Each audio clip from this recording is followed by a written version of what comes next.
Let us define some more important terms. In a crystallography, the atoms are assumed to be spherical in shape, and the atoms form a closely packed structure so that the crystal structure becomes a stable one. So in a closely packed structure, if these are the two atoms which are placed close to each other, then the distance between the centers of these two atoms is called as the nearest neighbor distance. So nearest neighbor distance we can define as the distance between the centers of the two atoms which touch each other. Obviously, the atomic radius will be half of the nearest neighbor distance. Now in a closely packed structure, how many atoms are close to a given atom? So that is called as the coordination number. So coordination number is defined as the number of nearest neighbors that a given atom has got. If we place atoms at each of these points, and let us consider this atom over here. This is a simple cubic structure. You can see this is one unit cell, this is another unit cell, this is another unit cell. So unit cells are placed one after the other. So this is a simple cubic structure. Let us consider this atom in this simple cubic structure. How many nearest neighbors it will have if we place atoms at each of these lattice points?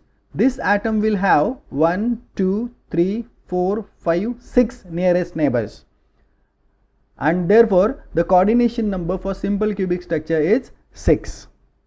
Coordination number for body centered cubic structure will be 8, and for face centered cubic structure will be 12. Atomic packing fraction is defined as the ratio of volume occupied by atoms in the unit cell to the volume of the unit cell.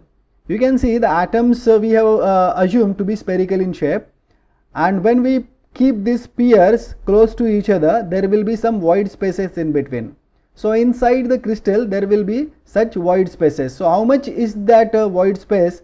That can be identified by calculating this atomic packing fraction.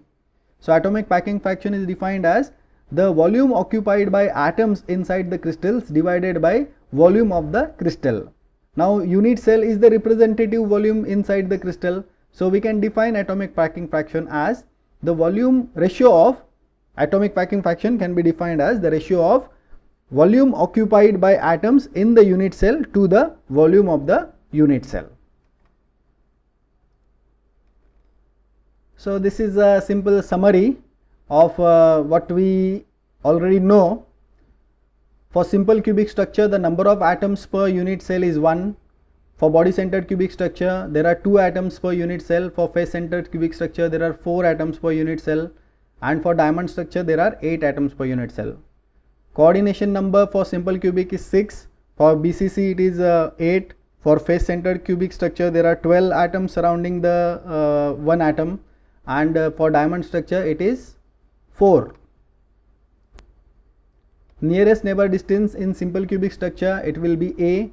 For body centered cubic structure it is A root 3 by 2. For face centered cubic structure it is A root 2 by 2, and for diamond structure nearest neighbor distance is A root 3 by 4. So that is the distance between centers of the two atoms that will touch each other. So obviously atomic radius will be half of the nearest neighbor distance. So for simple cubic it is A by 2, for body centered cubic it is A root 3 by 4, and for face centered cubic it is A root 2 by 4. For diamond structure it is A root 3 by 8. Volume of the unit cell in all these cases will be A cube, because all these are cubic unit cells.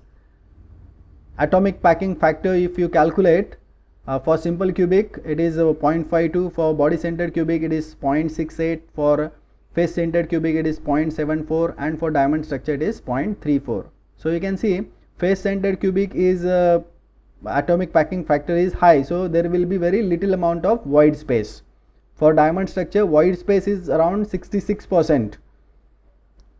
Some examples of the crystals following these structures: polonium follows simple cubic structure, sodium, lithium, chromium, they follow body centered cubic structure, aluminium, silver, copper, they follow face centered cubic structure, silicon, germanium, the commonly used semiconductors, follow the diamond structure. Thank you for watching this video. If you like this video, then please subscribe to the channel so that you will get timely intimation of new videos uploaded to the channel. Thank you very much.